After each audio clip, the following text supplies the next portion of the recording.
Hello my dear students, my name is Dharmendra Naruka, Faculty of English. My friends, we are going to launch a course for banking exam that will be useful for SBI, IBPS, RRB and other banking sector exams. Today we are going to discuss about our English language and grammar syllabus and introduction. दोस्तों, आज इस session में बात करने वाला हूं मैं कि बैंकिंग सेक्टर के अंदर जो बेटा इंग्लिश का जो पोर्शन होता है वो किस तरीके का होता है, उसकी प्रिपरेशन के लिए क्या स्ट्रेटेजी होनी चाहिए, कौन कौन सी चीज़ें, कौन कौन से टॉपिक्स उसके अंदर इंक्लूड किए जाते हैं, उन सभी बातों की चर्चा हम इस सेशन में करने वाले हैं. Importantly I want to tell you, syllabus जो होता है ना बेटा, जो सिलेबस होता है ना, seriously that is the soul of every language for every exam. I mean to say कि सिलेबस का अगर आपको अच्छे से ज्ञान है, सिलेबस का अगर आपको अच्छे से पता है, तो आप जब किसी भी एग्ज़ाम की बेटा प्रिपरेशन करते हो तो उसका जो स्टडी प्लान है वो आसानी से आप ड्रॉ आउट कर सकते हो. ठीक है ना. तो इसीलिए आज के इस सेशन में हम सिर्फ बात करेंगे इंग्लिश लैंग्वेज और ग्रामर से जुड़े उन चीज़ों की जो आपको एग्ज़ाम क्रैक करवाने में काफ़ी इंपॉर्टेंट साबित होते हैं. तो अब हम बात करते हैं इंग्लिश सिलेबस के बारे में. बेटा किसके बारे में? इंग्लिश सिलेबस के बारे में. देखिए बेटा, देखिए बेटा, बैंकिंग में जो इंग्लिश आती है उसे जो मोस्ट ऑफ जो उसके पार्ट्स हैं उसको कितने पार्ट्स में डिवाइड किया गया है बेटा? 3 पार्ट्स के अंदर डिवाइड किया गया है. वो 3 पार्ट्स कौन कौन से देख लीजिए बेटा आप. वो 3 पार्ट्स हैं बेटा आपके कौन कौन से. देखिए उसमें सबसे पहले तो आता है बेटा आपका क्या? ग्रामर. क्या आता है बेटा? ग्रामर. यानी उसका जो एक पोर्शन है बेटा वो तो आपका ग्रामर से रिलेटेड है. किससे रिलेटेड है बेटा? ग्रामर से रिलेटेड है. ठीक है ना. इसके बाद इसको जो दूसरा पोर्शन है बेटा वो किसका है? लर्निंग का है. किसका है? लर्निंग का है. इसे हम वोकैब भी कह देते हैं बेटा. क्या कह देते हैं? वोकैब के नाम से भी जाना जाता है, यानी वोकैबुलरी के नाम से भी इसे जाना जाता है. इसके बाद बात होती है रीडिंग की. बेटा रीडिंग की बात होती है. रीडिंग यानी जिन चीज़ों को हम पढ़कर और उनका आंसर देने की कोशिश करते हैं वो चीज़ें रीडिंग के अंदर आती हैं बेटा. अब रीडिंग के अंदर कौन कौन सी बातें इंक्लूड होती हैं? जैसे देखो आपका अनसीन पैसेज है, यानी आरसी रीडिंग कॉम्प्रीहेंशन है. इसके अलावा पैराजम्बल्स और बेटा आपके पैराग्राफ कंप्लीशन भी इसके अंदर आते हैं. तो जो आपका पूरा एंटायर सिलेबस है it can be categorize into 3 parts. First one is grammar बेटा, second one is learning, it means vocab, and third one is reading related to comprehension, related to parajumbles, sentence arrangement, sentence rearrangement and paragraph completion and what? Paragraph completion. तो इन 3 बातों की चर्चा कहाँ होती है? इस syllabus के अंदर होती है. और इन तीनों के अंदर आपकी जो आपकी जो बैंकिंग सेक्टर का जो एग्जाम्स होते हैं उनका जो पूरा सिलेबस होता है ना वो सारा की सारा बेटा क्या हो जाता है? इंक्लूड हो जाता है. अब देखिए हम इंग्लिश से संबंधित कुछ बातों का डिस्कशन पहले कर लेते हैं. देखो बेटा, मोस्ट ऑफ स्टूडेंट्स का इंग्लिश लैंग्वेज को लेकर बड़ा टेंशन रहता है. वो कहते हैं कि हमें वोकैब याद नहीं होती, ग्रामर रूल्स समझ में नहीं आते, हमसे पैसेज नहीं होता, पैराजम्बल्स बहुत हार्ड लगते हैं. बेटा उसके पीछे जो रीजन है उसके बिहाइंड वो ये है कि कहीं ना कहीं हम मैथ्स और रीजनिंग पर ज़्यादा फोकस करते हैं और इंग्लिश पर कम फोकस करते हैं. Because it is an foreign language, of course it is foreign language, तो इसे मोस्ट ऑफ स्टूडेंट पढ़ना कम पसंद करते हैं. उनकी प्रेफरेंस पहले मैथ्स होता है, रीजनिंग होता है, उसके बाद वो कहीं जाके इंग्लिश पर ध्यान देते हैं. वो सिर्फ इंग्लिश को इसलिए पढ़ते हैं ताकि उनका जो कट ऑफ है वो केवल क्लियर हो सके. वो इसमें नंबर्स लाने के लिए, इसमें वो ज़्यादा नंबर्स लाने के लिए नहीं पढ़ते.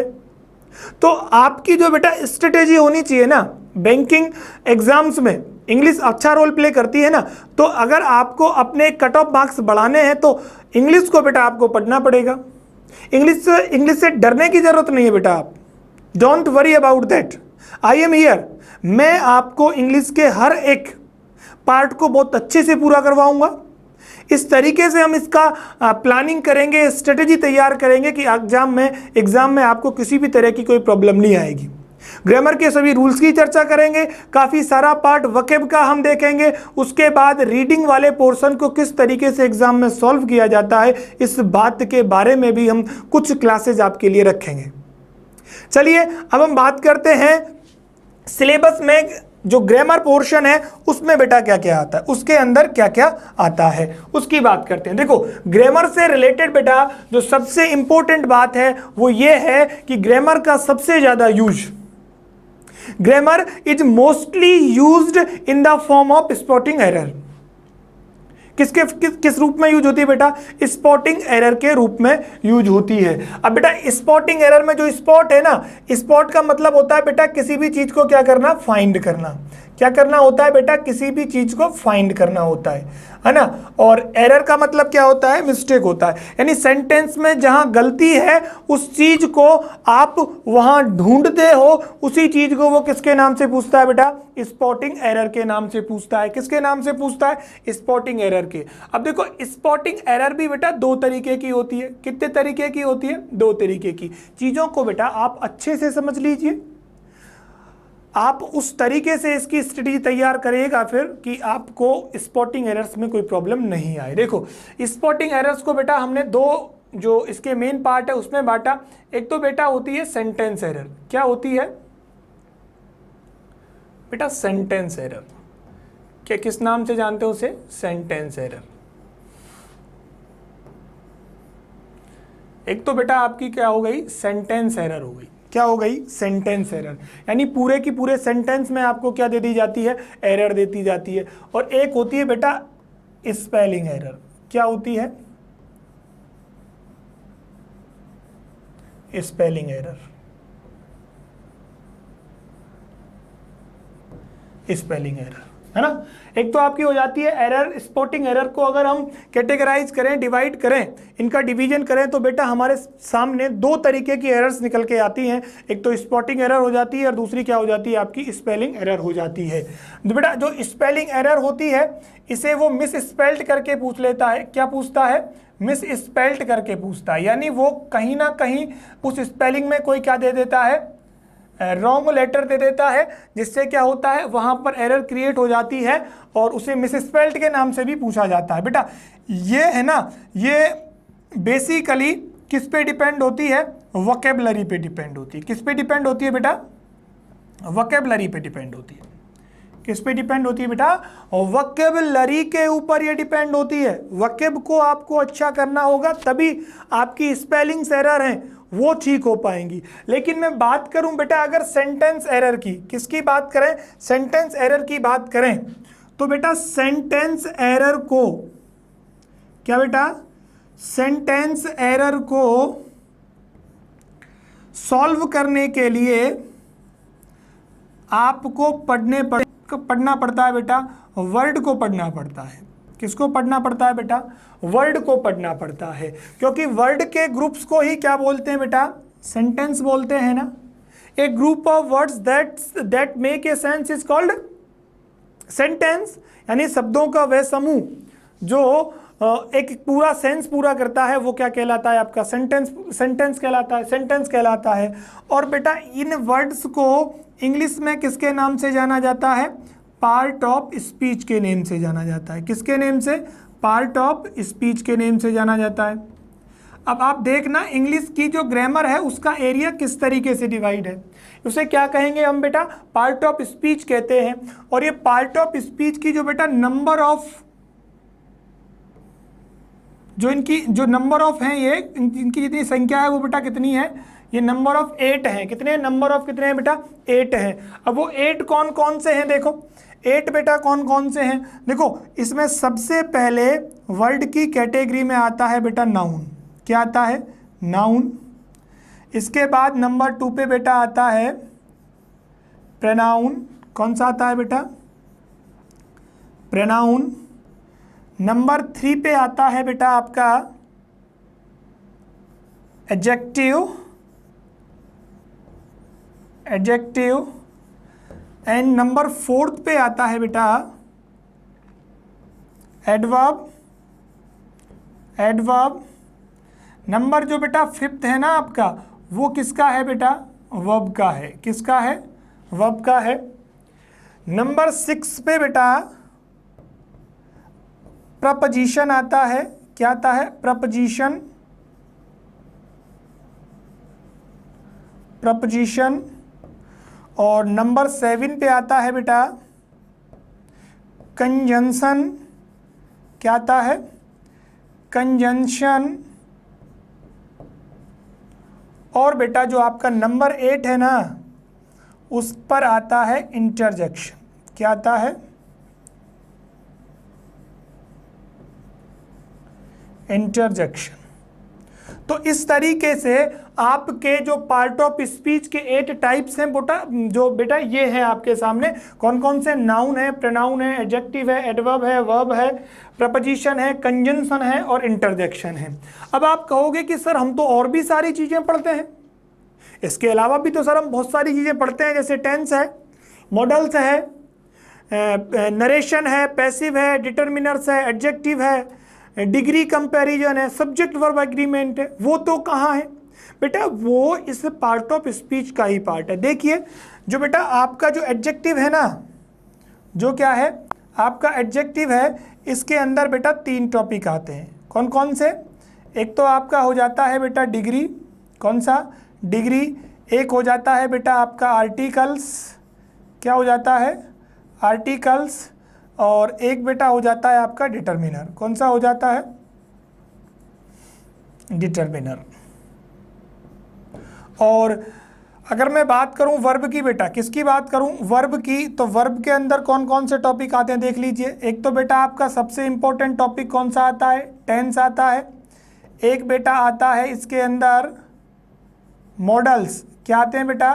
मॉडल्स आपके इसी में आते हैं। पैसिव आपका इसी कैटेगरी में आता है, वर्ब की कैटेगरी में आता है बेटा। और एक जो नरेशन है ना आपका, जिसे आप डायरेक्ट इनडायरेक्ट स्पीच बोलते हो, वो भी किसका पार्ट है बेटा?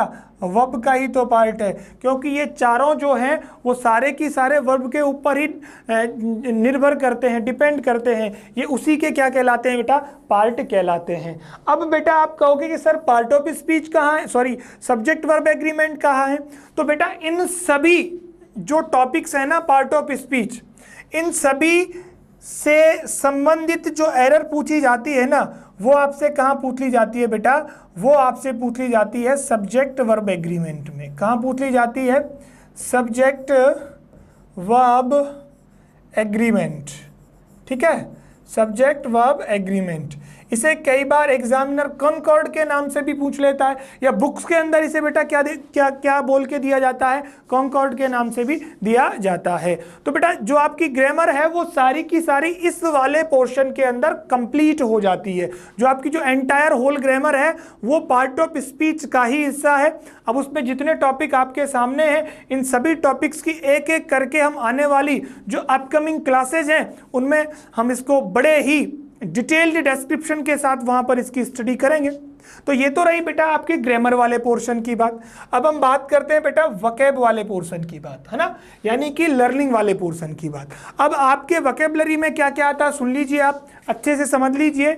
आपके ये जो सेशन है ना बेटा, that is going to be very helpful for the student who are preparing for banking exams like IBPS, SBI, RRB and other banking sector exam like LIC, NACL, like that। ठीक है, अब देखिए जो हमारा second बेटा portion है ना, वो किससे संबंधित है? लर्निंग से। लर्निंग का मतलब हमारा यहाँ किससे है? वोकैब से है। किससे है? वोकैबुलरी से है। अब बेटा वोकैबुलरी के अंदर आपसे देखो सिनोनिम्स और एंटोनिम्स पूछ लिए जाते हैं। क्या पूछ लिए जाते हैं? सिनोनिम्स और एंटोनिम्स पूछ लिए जाते हैं। इसके अलावा वन वर्ड सब्स्टिट्यूशन पूछ लिया जाता है, यानी एक पूरा जो आपका सेंटेंस है उसका आंसर आपको एक वर्ड में पूछ लिया जाता है। ईडियम्स, फ्रेजेज, हिंदी में कहें तो लोकोक्ति और मुहावरे भी बेटा आपसे पूछ लिए जाते हैं। इसके अलावा फ्रेजल वर्ब, फ्रेजल वर्ब का मतलब होता है बेटा अगर वर्ब के बाद अगर हम क्या लगा दें? प्रपोजिशन लगा दें। क्या लगा दें? प्रपोजिशन लगा दें, तो उससे क्या बन जाता है बेटा? उससे ही तो बनता है फ्रेजल वर्ब। क्या बन जाती है बेटा? फ्रेजल वर्ब बन जाती है। क्या बन जाती है? Phrasal verb. और फ्रेजल वर्ब एक नया मीनिंग प्रदान करती है। ये क्या देती है बेटा? अ न्यू मीनिंग, है ना। जो मीनिंग वर्ब का होता है वो कतई नहीं होता, इसका मीनिंग बिल्कुल बेटा क्या हो जाता है? चेंज हो जाता है। तो फ्रेजल वर्ब को भी आपको क्या करना है? उसके लिए भी आपको प्रिपरेशन करती है, उसको भी आपको तैयार करना है। इसके बाद कई बार एक फ्रेज दे दी जाती है। फ्रेज का मतलब होता है बेटा, फ्रेज का मतलब होता है एक ग्रुप ऑफ वर्ड्स, केवल एक ग्रुप ऑफ वर्ड्स, उसका कोई सेंस वेंस नहीं होता, वो क्या कहलाती है? फ्रेज कहलाती है। और फ्रेज रिप्लेसमेंट से संबंधित आपसे क्या कुछ क्वेश्चन पूछ लिए जाते हैं, यानी उसमें 2 या 3 वर्ड्स को आपको रिप्लेस करना होता है जो एक साथ लिखे होते हैं, ठीक है। इस तरीके की क्वेश्चंस आपको वहां पूछ लिए जाते हैं। इसके अलावा वर्ड रिप्लेसमेंट या फिर वर्ड फिलर, ये दोनों में से कोई एक पूछ लिया जाता है। दोनों में से क्या पूछ लिया जाता है? कोई एक पूछ लिया जाता है बेटा आपसे, है ना। इसके अलावा क्लोज टेस्ट, बेटा क्लोज टेस्ट है ना, वो आपका vocab plus grammar and as well as reading, इन तीनों पर डिपेंड करता है। एग्जाम में 5 से क्वेश्चन से लेकर कई बार 10 क्वेश्चंस तक इससे पूछ लिए जाते हैं। जनरली बैंकिंग एग्जाम्स में आपसे कितने क्वेश्चन वो पूछेगा बेटा? 5 क्वेश्चन पूछेगा। वो कितने क्वेश्चन आपसे पूछेगा बेटा? 5 क्वेश्चन पूछेगा। यानी बैंकिंग एग्जाम्स के अंदर जो इंग्लिश बेटा आती है वो कितने मार्क्स की आती है? 30 क्वेश्चन आते हैं, 30 मार्क्स के होते हैं, ठीक है ना। उसमें से 10 मार्क्स का तीनों का क्या हो जाता है? हमारा डिवीजन हो जाता है। यानी 10 मार्क्स का तो आपसे क्या पूछा जाएगा? जो रीडिंग से संबंधित है वो पूछा जाएगा। 10 मार्क्स का आपका वोकैब से संबंधित हो गया और 10 मार्क्स का आपका ग्रामर से संबंधित हो गया। यानी ये तीनों जो हैं वो इक्वली डिवाइडेड है। लेकिन रीडिंग और वोकैबुलरी जो है वो ज़्यादा एरिया कवर करता है, क्योंकि ग्रामर के रूल्स कुछ एक एरिया को कवर करते हैं, रीडिंग ज़्यादा एरिया को कवर करता है, उससे कम वोकैब करता है। लेकिन जो इसमें सबसे ज़्यादा इंपॉर्टेंट है ना बेटा, वो ग्रामर ही है। अगर आपको ग्रामर नहीं आती है ना तो फिर रीडिंग और आपका जो दूसरा पोर्शन है वोकैब का वो अधूरा रह जाएगा, क्योंकि ग्रामर ही तो हमें सेंटेंस स्ट्रक्चर और किस तरीके से यूज में लेना है चीज़ों को, वो सारी बात हमें कौन बताती है? ग्रामर बताती है, ठीक है ना। अब इस वोकैब की प्रिपरेशन और इसकी स्ट्रेटेजी कुछ हमारी ऐसी रहेगी, इसकी हम कुछ आपके लिए स्पेशल क्लासेस प्रोवाइड करवाएंगे जिनमें इन सभी टॉपिक से रिलेटेड आपको क्वेश्चंस मिलेंगे, उसकी डिटेल आपको डिस्क्रिप्शन वहाँ मिल जाएगा। सारी कुछ चीज़ों को एक एक करके आपके सामने प्रेजेंट किया जाएगा, ताकि आपकी वोकैबुलरी को बूस्ट करने में, एक बल्क में तैयार करने में आपको बहुत बड़ी मदद मिलेगी, सपोर्ट मिलेगा। बस आपको इस कोर्स के साथ बने रहना है, ठीक है बेटा। तो ये तो बात हुई हमारी किससे संबंधित हुई बेटा? लर्निंग और यानी वोकैबुलरी से संबंधित। अब हम लास्ट में जो बात करते हैं बेटा वो किसकी करते हैं? रीडिंग की। देखो रीडिंग का सीधा सा फंडा है कि आपकी जो रीडिंग स्किल्स है ना बेटा वो कैसी होनी चाहिए? स्ट्रांग होनी चाहिए। यानी आपके अंदर रीडिंग का जो रीडिंग स्किल्स है वो स्ट्रांग होनी चाहिए। साथ साथ आपको अपनी अंडरस्टैंडिंग बनानी है, चीज़ों को समझने का कॉमन सेंस होना चाहिए, तब जाके आप रीडिंग वाले पार्ट को आसानी से सॉल्व कर सकते हो। हम रीडिंग जो आपका पोर्शन है उससे संबंधित कुछ कक्षाएं आपको प्रोवाइड करवाएंगे जो पूरे आपके एंटायर जो रीडिंग जो आपका पोर्शन है उसको वो कवर करेंगी। अब रीडिंग में देखो आपसे वो एक तो कॉम्प्रिहेंशन, यानी कि वो रीडिंग कॉम्प्रिहेंशन पूछ लेता है बेटा। क्या पूछता है वो? रीडिंग कॉम्प्रिहेंशन पूछता है।